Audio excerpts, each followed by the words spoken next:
Hey everybody, welcome to Young Lives Club. We're so excited that we got to hang out with you tonight. And I'm excited to end our time by sharing with you a little bit about who we believe Jesus is and what that could mean for your life. Let me start by asking you a question. Have you ever had a situation where your cell phone wouldn't work? The other day I was driving while I was on the phone with my best friend and I was trying to tell her something really important. I made my point, but at the moment when I was expecting her to respond with some kind of yeah or really or a follow up question, I heard nothing. The call had dropped. I was in a dead zone, and the connection I was trying to make with her was lost. So frustrating. And there are these other times when we have trouble connecting with people, but it's not the cell phone connection. It's because they aren't really listening. Sometimes when I'm trying to get someone to understand me or empathize with me or support me, they just don't seem to hear me. Do you know what I mean?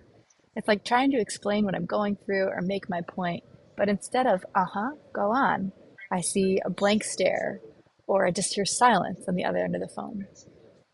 Or how about this? Have you ever tried to have a serious conversation with someone in a noisy, crowded place? Like you're trying to work through something with your boyfriend, but there's another conversation going on 2 tables away, and it's distracting. Or the waitress keeps coming up to refill water at just the exact wrong time.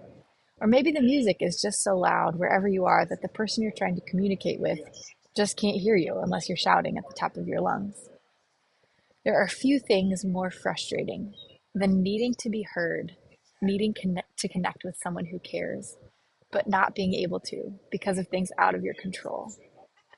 Friends, have you ever felt like you were trying to communicate with God? Maybe even desperately wanting to connect with Him, but you're not sure that God hears you? I want to tell you a story about a woman who felt that desperate. She had been totally put out, abused by the people who were supposed to care for her, left alone. She had no resources and nowhere to go. This story comes from Genesis 21, verses 14 through 21. Just a couple of important points to set the scene. Hagar is Abraham and Sarah's slave. She's just had a son for Abraham, and Sarah, Abraham's wife, is so jealous, even though the whole thing was kind of her idea, that she decides she wants to throw Hagar out on the street. If it all seems pretty sickening to you, it should. It's really messed up. But the Bible is about real life, and this story shows us something about who God really is. So let me read it to you. The matter distressed Abraham greatly because it concerned his son. But God said to him, "Don't be so distressed about the boy and your slave. Listen to whatever Sarah tells you, because it's through Isaac that your offspring will be reckoned. I will make the son of the slave like a nation also, because he is your offspring." So early the next morning, Abraham took some food and a skin of water and gave them to Hagar. He set them on her shoulders and then sent her off with the boy. She went on her way and wandered in the desert of Beersheba.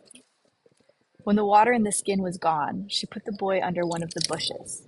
Then she went off and sat down about a bow shot away, for she thought, "I cannot watch the boy die." And as she sat there, she began to sob. Have you ever felt so desperate that you just began to sob? You didn't even really have anything more to say. I know that I have. But listen to the next verse. God heard the boy crying, and the angel of God called to Hagar from heaven and said to her, "What is the matter, Hagar? Do not be afraid. God has heard the boy crying as he lies there. Lift the boy up and take him by the hand, for I will make him into a great nation." Then God opened her eyes, and she saw a well of water. So she went and filled the skin with water and gave the boy a drink. God was with the boy as he grew up. He lived in the desert and became an archer. While he was living in the desert of Paran, his mother got a wife for him from Egypt. Now, I know some of that is kind of hard to understand because it's all like ancient Bible talk. But trust me, the point of this story is that God hears the boy crying. God hears Hagar in her desperation. Still, want to know the hardest part of this story for me? God doesn't immediately fix all of Hagar's problems. Look, all it says is that he provides water. But what about food? What about shelter? What about justice against Abraham and Sarah? We don't get answers to those questions. What we do get is a God who definitely hears when someone vulnerable and desperate is crying. What's it like for you when you hear your baby crying? Do you immediately rush over to see if you can offer comfort? You try to figure out if there's something you can do to help. Friends, that instinct in you towards your children is the same instinct that God feels towards us when we're desperate and vulnerable, sad, tired, and running out of hope. How do I know? Many, many generations after God showed Hagar that he heard her, he showed the rest of the whole world how much he cared about our ongoing distress and pain and desperation. Maybe you've heard of Jesus. This man existed in human history and had the audacity to claim to be God in the flesh. A person who was also God? Who would that be like? How would he act? What would that person do when he encountered desperation and sadness and pain? There's one story about him found in John 11. Again, a few things you need to know about this one. It's about a small family, two sisters and a brother who were friends with Jesus. But something terrible has happened. The brother has died. It seems to be unexpected, and gosh, it would mean certain disaster for these two sisters. Their very livelihood would have been threatened, not to mention the emotional pain of losing their brother. Jesus knows what happened, and he goes to visit them. Here's how it goes from there. When Mary, that's one of the sisters, reached the place where Jesus was and saw him, she fell at his feet and said, "Lord, if you had been here, my brother would not have died." When Jesus saw her weeping, and the Jews who had come along with her, he was deeply moved in spirit and troubled. "Where have you laid him?" he asked. "Come and see, Lord," they replied. Jesus wept. Then the Jews said, "See how he loved him." But some of them said, "Could not he who opened the eyes of the blind have kept this man from dying?"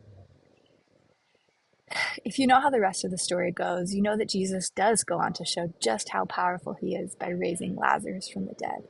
Amazing. And we believe that this is still possible by the grace and love and power of the Holy Spirit. But he doesn't raise Lazarus from the dead before showing Mary and all the rest of the people around her that he cares about her pain, desperation, and sadness. He shows up and he hears Mary's cries. The rest of the story, my friends, is that this very act of love makes some of those leaders in Jesus' community so jealous that they actually crucify him. They obliterate him outside of town. They totally cast him out. Do you know what? He takes it. He knew it was going to happen. He himself becomes a little bit like Hagar, who got thrown out by Abraham and Sarah, and a little bit like Mary, who feels like she's lost everything. Why? Because he heard humans crying and he had to step in and do something. A little bit like when you hear your baby and you have to draw close. Friends, sometimes in life there's just a ton of noise.